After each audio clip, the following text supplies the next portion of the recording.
When you fall in love with typewriters, you learn to instantly recognize the distinctive shape of a typewriter case across a cluttered thrift shop.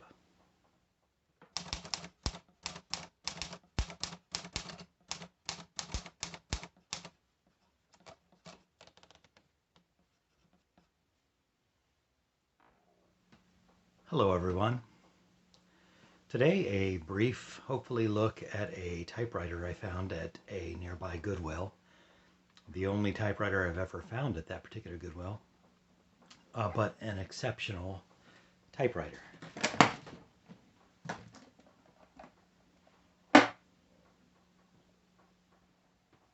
What we have here is an Olympia SM9, one of the very last iterations of Olympia portable manual typewriters. This one was manufactured in, if I read the numbers correctly, 1970. So a bit older than me, but only a bit, and probably in better shape than I am. This is pretty much the condition it was in when I found it. I haven't really cleaned it up much, but let's take it out of its case for a closer look. This Olympia is a German-made machine, and the case indicates it's a Western German product, which in 1970 the distinction was important. I do have at least one machine that was manufactured in East Germany. Not an Olympia, but a sister company, and we'll look at that sometime soon probably. I think this is a pretty handsome machine. Again, sorry about the filthiness of it. It's a little bit on the dusty side and has some contusions here and there, but in pretty good shape. I like this two-tone gray and kind of a off-white cream. This Olympia emblem is only found on later iterations of this in orange, and I think it's a nice look. The plastic guard here that'll hold an index card or whatever you happen to be typing on if it's not regular paper. Little spring-loaded plastic things are coated in white out here and there, which you see very often in machines of this age.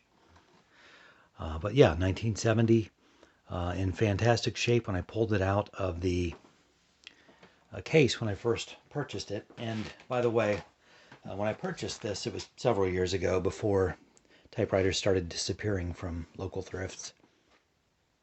My wife found a similar but slightly older version of the SM9 at another thrift shop, and together I believe they were both combined less than $20, which you just don't find anymore. So I think that, if I remember right, I think this was $6 at my local thrift, or at the Goodwill. Anyway, it came with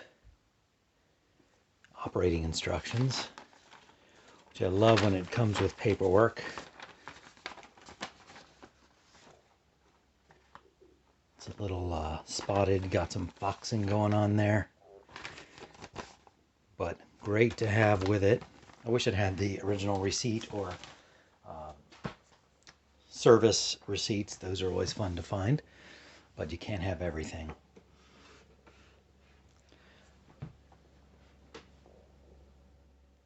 So here it is in all of its glory. This has its carriage lock engaged for travel. That's a little lever there. Disengages the carriage lock. Carriage release lever right here on both sides, chromed. And there's a pile of books in the way, which is pretty much the story of my life.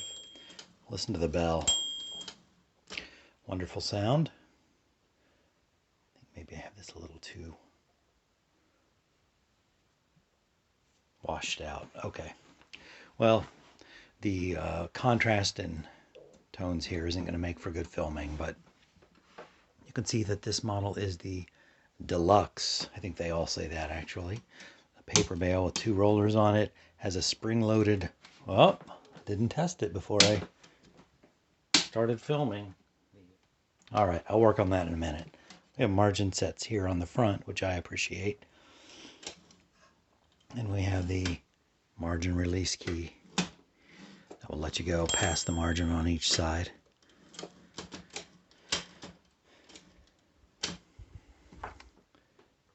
Two-color ribbon option, although it came with a single color ribbon, and I haven't changed that out.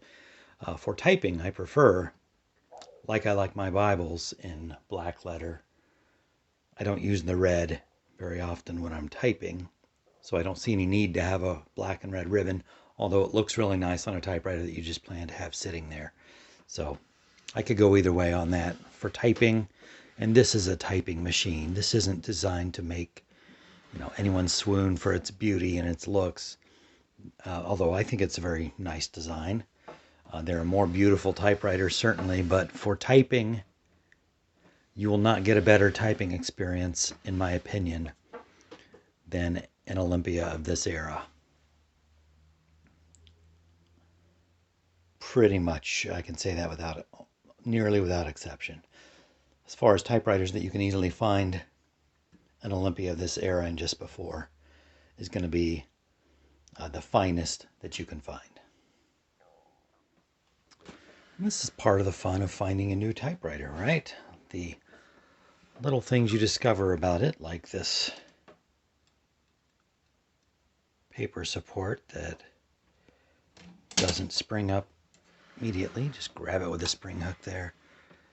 And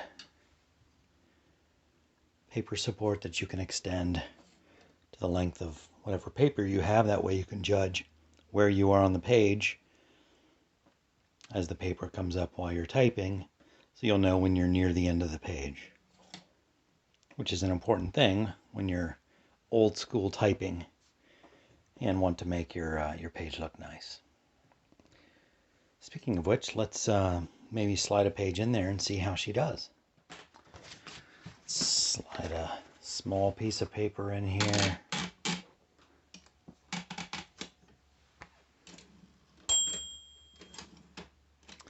Check our margins, that looks okay. I'll try to type around this tripod, so any errors I'm just going to blame on that.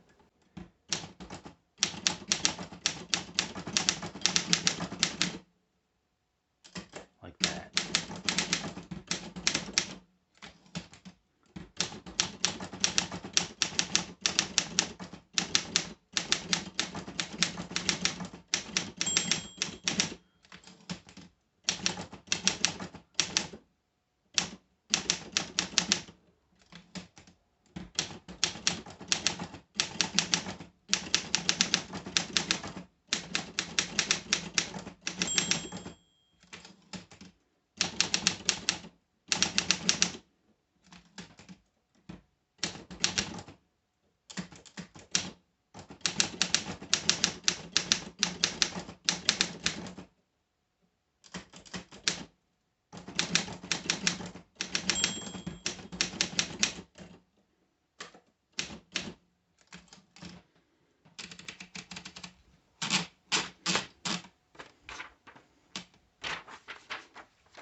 Even the ribbon still has ink in it. My typing is horrendous. I've been babied with a PC keyboard for too long and not giving my typewriters the workout that they deserve. So there you go, just a little typing sample there.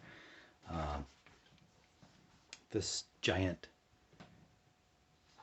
tripod wasn't in the way.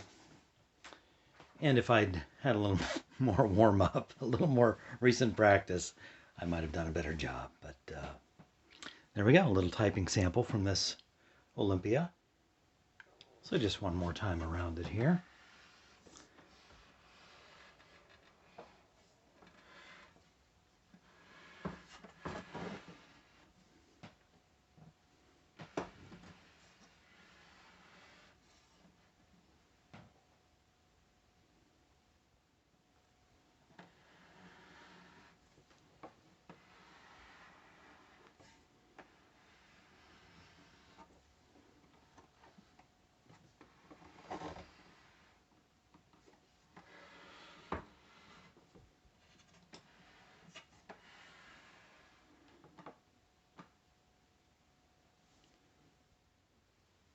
And since on this channel we like books at least as much as we like typewriters, let's take a look at what Mr. Richard Pult, one of the godfathers of typewriter collecting, has to say about these Olympia typewriters, which first of all, let's appreciate how beautiful this book is. Typewriter Revolution, a typist companion for the 21st century, Richard Pult. Look at the ribbon. Is that fantastic or what? I love ribbons in books, and that was really clever. Clever design there. All right. Which I should have used that to mark my place, and I didn't. That would have been a smart thing to do. So in this section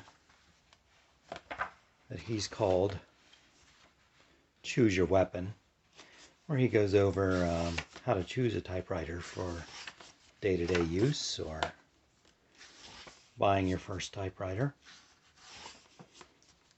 We get to the semi-portables, which is where he has the Olympias of this body style. He doesn't have it pictured, but he speaks very highly of Olympia typewriters. That's a particularly gorgeous one that he had repainted. I've seen that one in person, and it's a fantastic machine. Anyway, so here's an Olympia SM8, a generation just before the one that I showed. And I like what Mr. Pult says here. Let's see.